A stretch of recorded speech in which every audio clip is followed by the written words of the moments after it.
CRTV News, ici, toute l'info.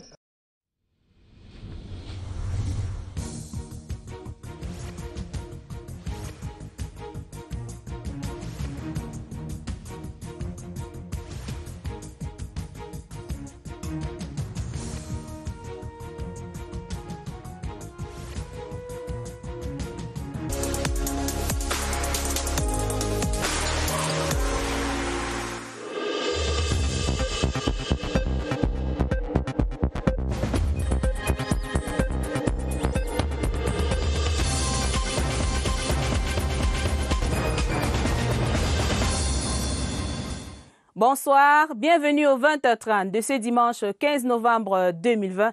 D'abord les titres de cette édition. Sécurité autour des régionales du 6 décembre prochain et des fêtes de fin d'année au Cameroun. Défi des responsables de la territoriale. Le ministre Paul Atangandji préside demain lundi la deuxième conférence semestrielle des gouverneurs de région à Yaoundé. Les enjeux multiples des assises dans un contexte de crise sanitaire dans le 20h30.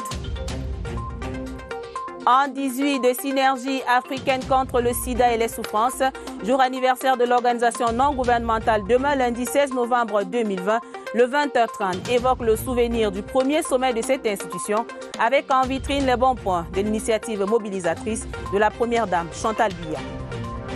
Et puis en sport football, Mozambique-Cameroun, le match retour comptant pour les éliminatoires de la CAN Total Cameroun 2021 se joue demain lundi à 17h au stade de Maputo. Les Lions indomptables du Cameroun vont avec une longueur d'avance. La sérénité est de mise au sein de la tanière. Vous le verrez vers la fin de cette édition avec nos envoyés spéciaux. Voilà pour les titres, Madame, Monsieur.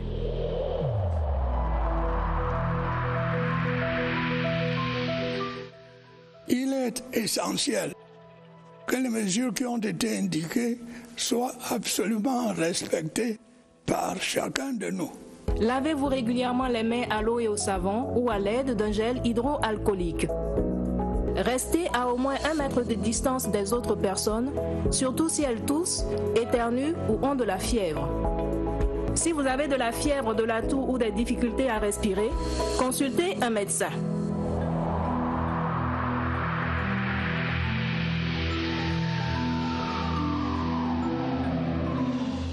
Madame, Monsieur, merci de nous accueillir chez vous. Demain, lundi 16 novembre 2020, marque le 18e anniversaire de l'organisation non gouvernementale Synergies africaines contre le sida et les souffrances. En remontant le fil de l'histoire, l'on se rappelle que le premier sommet de cette institution s'est tenu les 15 et 16 novembre 2002 ici à Yaoundé. La première dame camerounaise, Madame Chantal Biya, dont on célèbre l'initiative Mobiliser ses sœurs d'Afrique pour combattre le fléau du VIH dans le continent. Évocation avec Joseph Clément Ongba. Berceau de la naissance des synergies africaines, le Palais des Congrès de Yaoundé accueille les 15 et 16 novembre 2002 17 premières dames d'Afrique ou leurs représentantes. À l'initiative de l'épouse du chef de l'État, Mme Chantal Biya, elle pousse un cri d'alarme pour combattre le VIH-Sida en Afrique. 18 années après, l'initiative de Mme Chantal Biya résiste à l'usure du temps. C'est d'abord le vibrant hommage qu'il faut rendre à son Excellence Madame Chantal Biya, notre présidente fondatrice, la première dame du Cameroun. 18 ans d'activité, c'est beaucoup. Comme vous le savez, Synergies africaines n'est pas simplement à vocation camerounaise. Synergies africaines couvre de nombreux pays d'Afrique. À ce jour, 29 premières dames d'Afrique ont signé ces statuts. Parmi les réalisations majeures, la décennie d'engagement autour de la prévention de la transmission mère-enfant du VIH, avec des séminaires organisés dans 6 pays africains, Cameroun, Burkina Faso, Guinée, Mali et Niger. Malgré le contexte difficile, Synergies africaines, comme cette opération Vacances sans sida, ne se détourne pas de son objectif premier, la pandémie du VIH. Le sujet sida non seulement demeure pertinent, mais il demeure prioritaire. Nous prenons en compte l'environnement qui existe, mais la lutte contre le VIH continue. 18 années après, la seule preuve de l'existence des Synergies africaines est une réussite. Tout le mérite revient à la première dame camerounaise, Mme Chantal Biya, qui a eu l'idée de créer Synergies africaines. Dans le domaine de l'économie, transit des marchandises sur le corridor reliant le Cameroun aux pays voisins d'Afrique centrale. Le temps du consensus autour de la réglementation et des tarifs en vigueur Après l'atelier du 3 novembre dernier à Douala, les acteurs des secteurs du commerce et transport viennent de s'accorder sur la nécessité d'agir ensemble pour le rayonnement des économies des pays de la sous-région. C'était au cours d'un conclave dans la capitale économique du Cameroun. Joseph Itote. Après l'atelier sous-régional de sensibilisation et d'information sur la réglementation communautaire, les acteurs du secteur transport et commerce se sont retrouvés une fois de plus à Douala à l'effet de relire les prix en vigueur en matière de transport des marchandises en direction des pays de l'Interland. L'intégration sous-régionale appelée de tous les vœux par les chefs d'État de la sous-région repose en partie sur la facilitation des échanges. Et le maillon transport en est la clé de voûte. Ce qui a prévalu, c'est cette idée de consensus, parce que le consensus voudrait dire qu'on se départisse légèrement d'un certain nombre de paramètres qui peuvent mettre à mal le processus. Si on s'en tient aux résolutions du conclave de Douala, l'application des tarifs et de la réglementation communautaire ne fera plus l'objet de disparités en Afrique centrale. Actualité dans le 20h30, la table ronde dédiée à la levée des fonds de réalisation des 11 projets intégrateurs prioritaires de la CEMA commence demain lundi à Paris. Plus de 3 500 milliards à collecter pendant 2 jours. Les travaux seront présidés par le président de la République du Congo, Denis Sassou Nguesso. Le point des préparatifs avec Marie-Laurence Kay.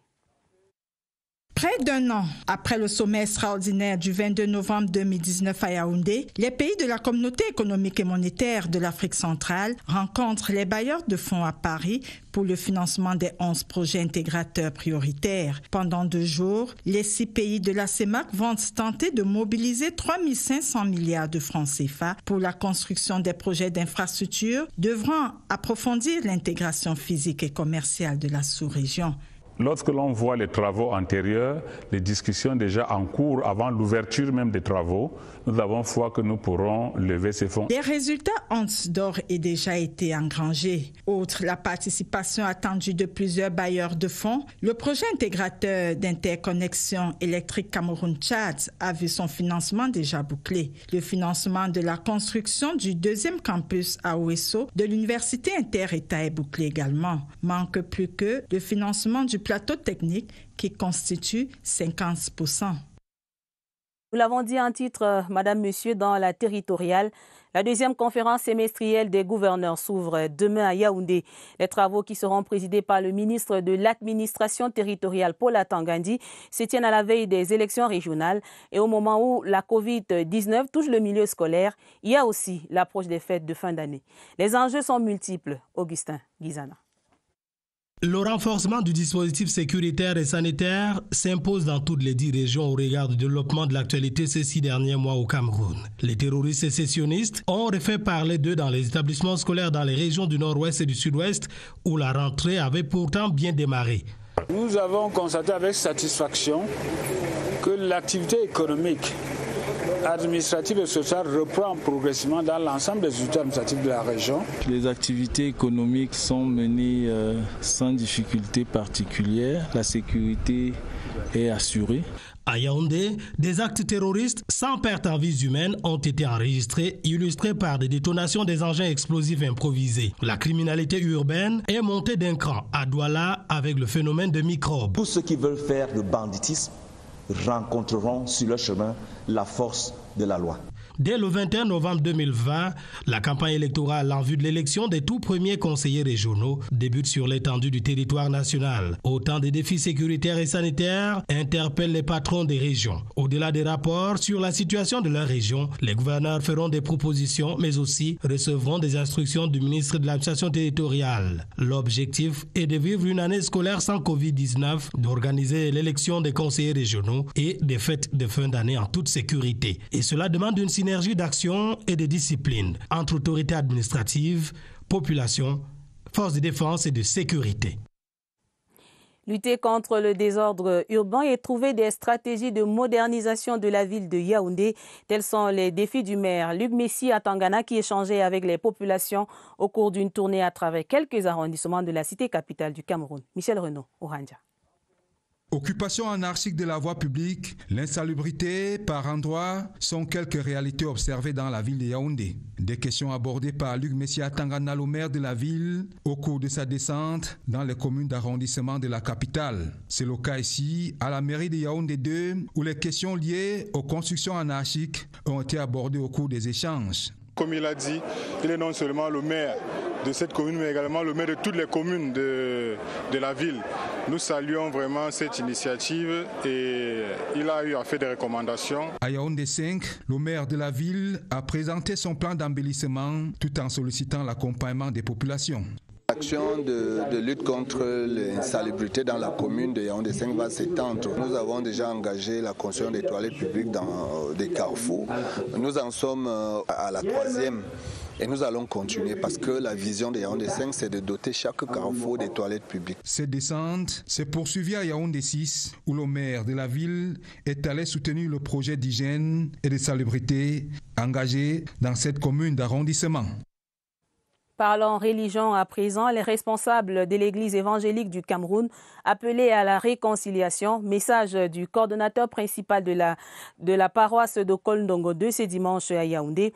Le jeune Bela Bela s'exprimait au cours du culte d'inauguration du temple en présence des invités de marque. Vous dites Étienne Pascal Azegue que le nom de baptême de l'édifice est révélateur. Le nom de baptême de la nouvelle paroisse Kolndongo 2 revêt une signification particulière pour l'Église évangélique du Cameroun. Le temple de l'espérance pour la réconciliation, la tolérance et la restauration de la paix entre les fidèles. C'est d'ailleurs l'appel lancé par le ministre le jeune Bela Bela, coordonnateur principal de la dédicace de cette maison dédiée à Dieu. Nous pensons que la paroisse de Kolndongo est une paroisse qui a pris un peu du recul. Il faudrait que la paroisse apporte sa part de contribution dans cette crise, à travers même les prières. Le culte solennel, célébré par un collège de pasteurs, a donné lieu à la consécration des objets de service cultuels. Des intentions de prière ont été élevées pour la prospérité du Cameroun et de ses dirigeants, dont la plupart étaient présents à la paroisse de Kolndongo 2, où la graine de la paix a été sémée pour des lendemains qui chantent désormais à l'église évangélique du Cameroun.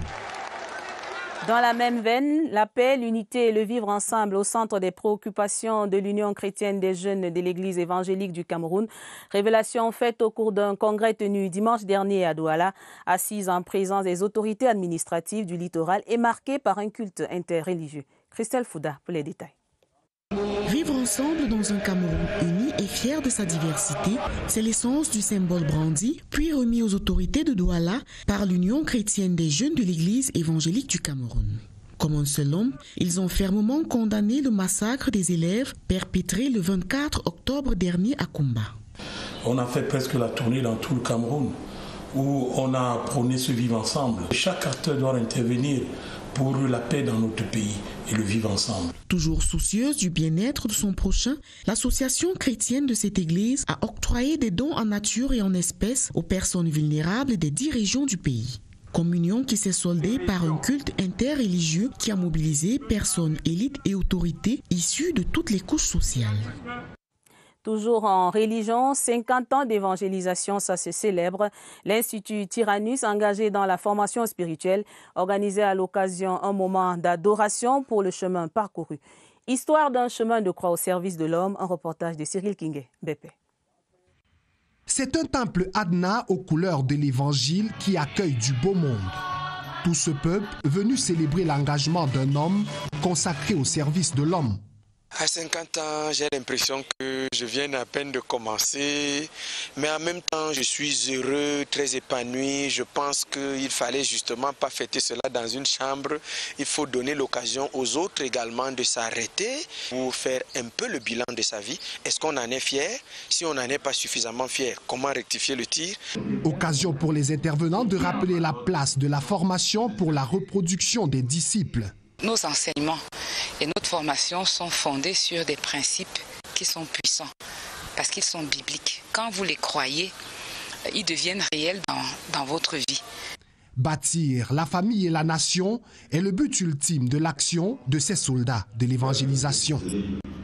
Et la Presbyterian Church in Cameroun célébrait ce dimanche ses 63 ans d'existence au Cameroun. Pour l'occasion, la chapelle PCC de Siméon à Yaoundé a abrité un culte spécial, culte au cours duquel le prédicateur de circonstance a demandé aux fidèles d'accompagner l'Église dans sa mission. Michel Renaud, Oranja. En 63 ans d'existence au Cameroun, la Presbyterian Church in Cameroun a placé la foi au centre de l'évangélisation. Le culte spécial, organisé pour la célébration de ces années d'existence, a regroupé de nombreux fidèles en la chapelle de Siméon. Je suis vraiment contente que 63 ans, ce n'est pas 63 jours. Face au contexte sociopolitique de l'heure, le révérend Emmanuel Massocre, dans sa prédication tirée des Saintes Écritures, a demandé aux fidèles de placer Dieu au centre de toute action. Cette commémoration marque ainsi un tournant important dans le vaste chantier d'évangélisation entrepris par la PCC. Toujours en rapport avec cet anniversaire, persévérance dans la foi et multiplication des séances de prière pour le retour de la paix dans les régions en proie à la crise au Cameroun. Appel lancé lors de la célébration du 63e anniversaire de la Presbyterian Church in Cameroun, PCC de Niom et d'Emana. Ambiance de fête racontée par notre reporter Salomé Tsama Ouna. Une procession pour célébrer les 63 ans de l'autonomie de la Presbyterian Church in Cameroun. Les fidèles de la congrégation des Mana se sont joints à ceux de Niom pour souffler sur la flamme de plus de 60 ans de foi. Les Saintes Écritures choisies pour cet événement renseignent en suffisance les chrétiens dans la vie de la PCC. Cette célébration est située au moment que Cameroun, tout le pays est en crise. Partout au Cameroun, au nord, au sud, l'est et l'ouest. Donc c'est mieux qu'ils continuent à avoir la foi en Dieu. Un anniversaire couronné par ce gâteau, symbole de partage entre tous les fidèles de la Presbyterian Church in Cameroun. Un nouveau bureau exécutif et une messe d'action de grâce pour célébrer la journée du retraitant. À l'initiative de l'association Lager, il y avait une série d'activités vendredi dernier à Yaoundé pour marquer l'édition 2020. Notre reporter Salomé Nsama Oona a assisté à la célébration eucharistique à la basilique Marie-Reine des Apôtres. Voici son reportage. Pour cette journée du retraitant chapitre 20, Lager, fier de ses 20 ans d'existence et de sa centaine de membres, veut faire peau neuve.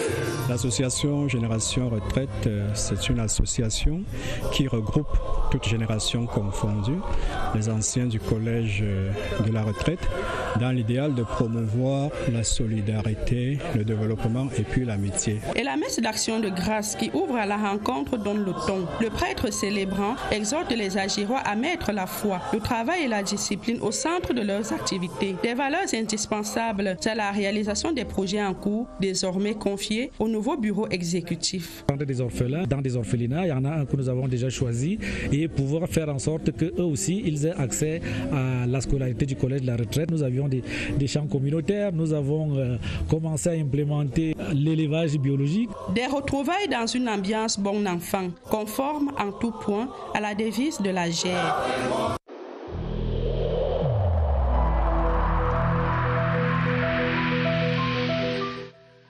Le port du masque dans l'espace public restera obligatoire jusqu'à nouvel ordre.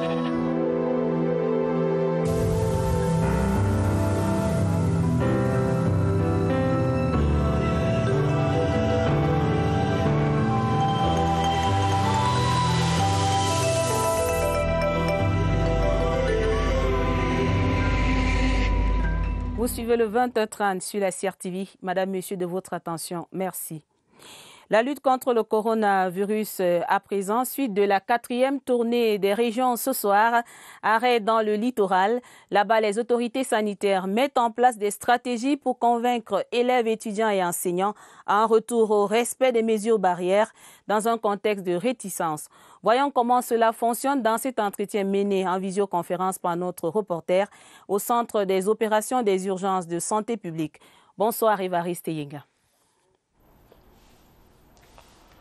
Bonsoir. Dans la région du littoral, constat pas des pluies guère les mesures barrières n'ont pas été totalement observées de la rentrée scolaire à ce jour, de la rentrée universitaire à ce jour également. On en parle avec le délégué régional de la santé publique dans cette région, le tout nouveau.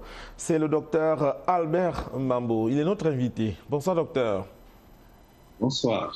Dites, depuis le jour de la rentrée à ce jour, depuis la reprise des cours à l'université, à ce jour également, est-ce que les mesures barrières ont été bien observées ou c'est l'inverse? Au tout début de l'année scolaire, ces mesures ont été assez respectées dans la majorité des établissements, conformément aux dispositions qui ont été prises par leur ministère de tutelle, l'enseignement secondaire et l'éducation de base et même l'enseignement supérieur.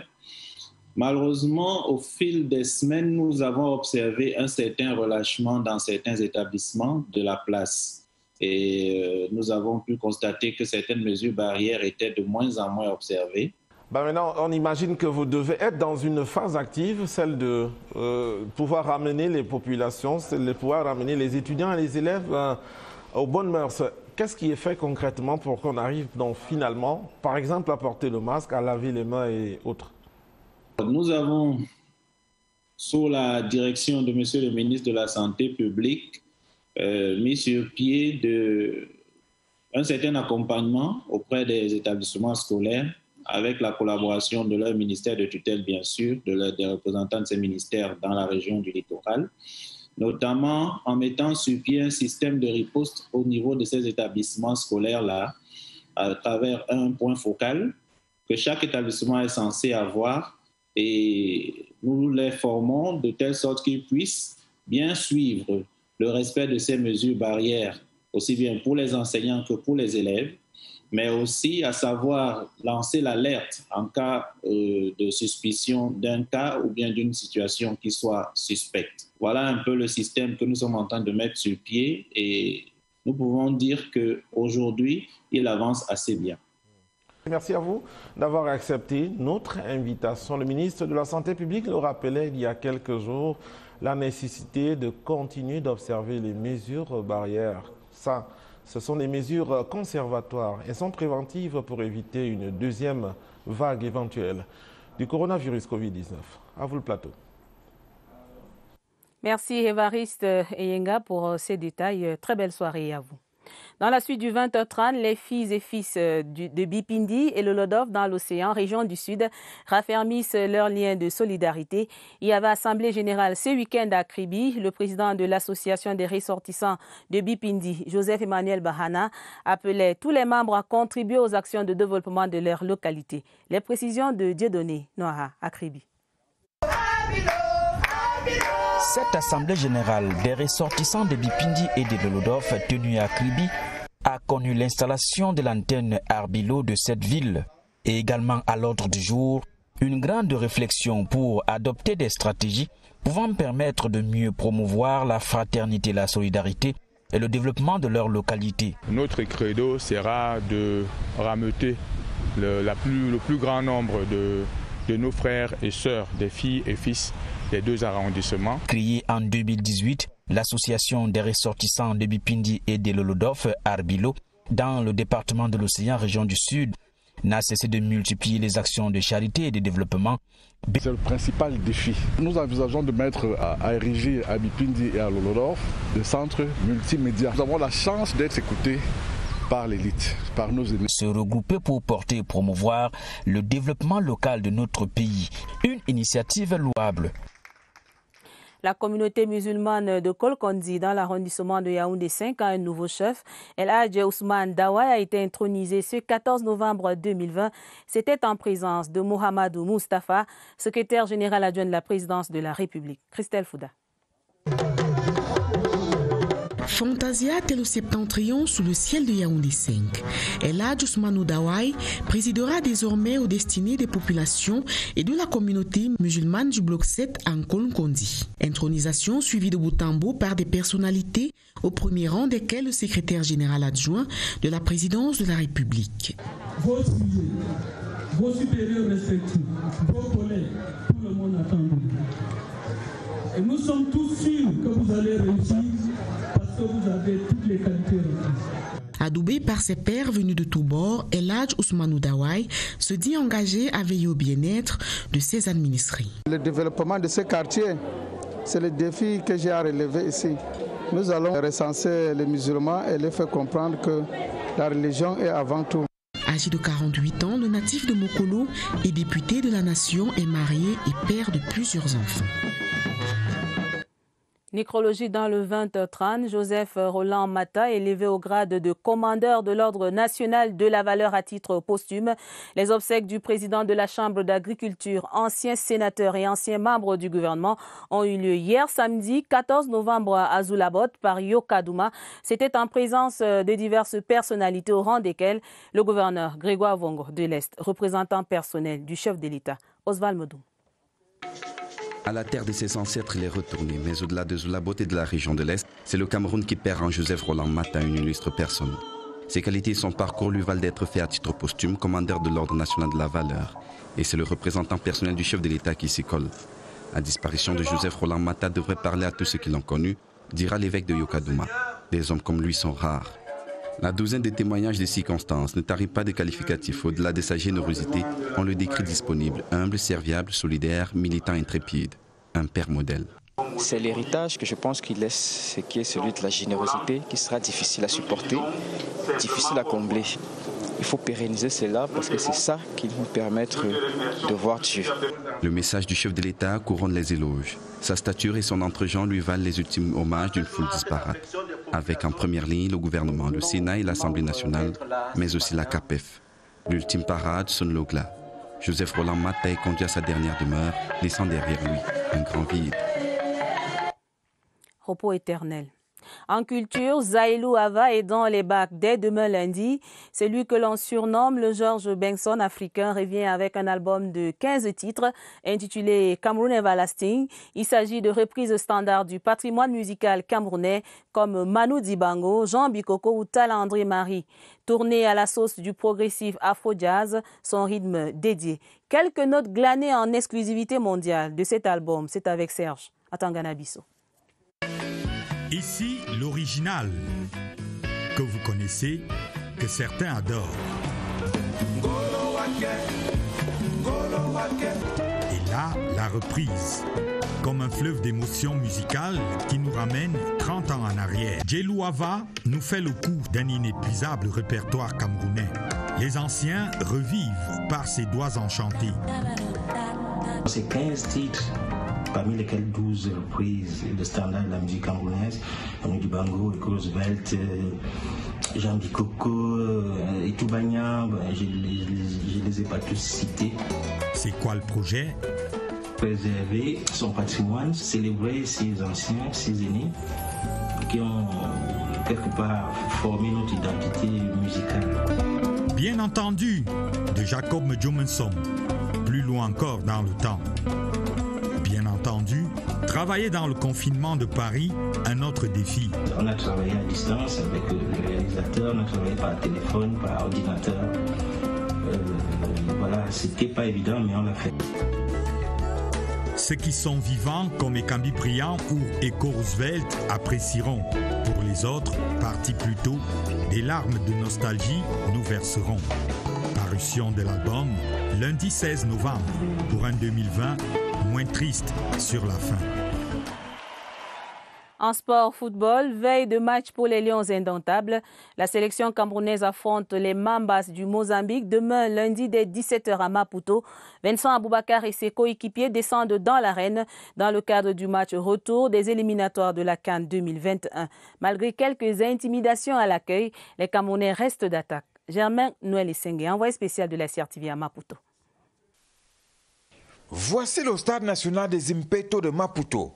L'ouvrage inauguré le 23 avril 2011 par le président de la République, Armando Emilio Guebuza, accueille exceptionnellement ce lundi par une dérogation spéciale 5000 spectateurs pour la rencontre Mozambique-Cameroun. L'infrastructure subit sa dernière toilette. L'équipe locale affine son ultime stratégie. Il faut relever le défi. Appel à doute froide subi à Douala jeudi dernier. Les visiteurs ne sont pas les enfants de cœur. Les Lions indomptables ne seront pas orphelins. ce groupe de jeunes Camerounais annonce les couleurs. Les Camerounais joueront sans tenir compte du match aller. Une jeune équipe en reconstruction, donc il faut qu'on soit vraiment plus constant dans nos prestations. Et ce qui, on a fait une très bonne prestation à Douala, il faut qu'on continue ainsi, donc il ne faut pas qu'on se relâche. Au regard de la mise en place tactique de cette séance de veille de match, le 11 de départ risque de connaître un léger changement. Dans le groupe, c'est la concentration. La dernière sortie des nôtres ici a été fructueuse, 6-1 lors des éliminatoires de la CAN 2000. Le Cameroun veut remettre ça.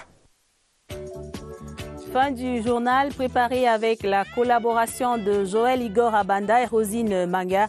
Dès demain lundi, retrouvez Adèle Mbala pour les éditions du 20h30 de la semaine. Madame, Monsieur, très belle soirée sur la CRTV. Bonsoir.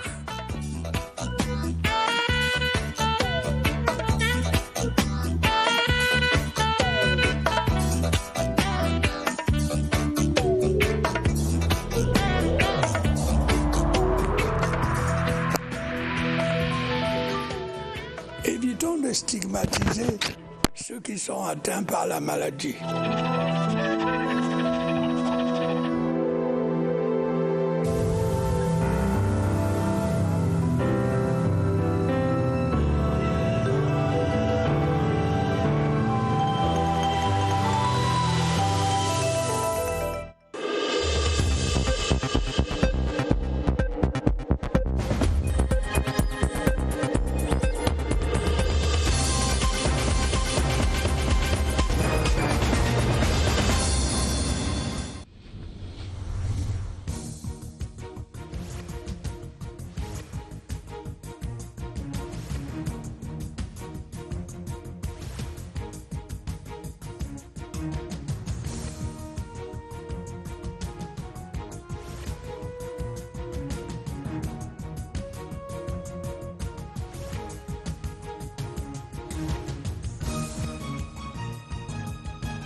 CRTV News, ici, toute l'info.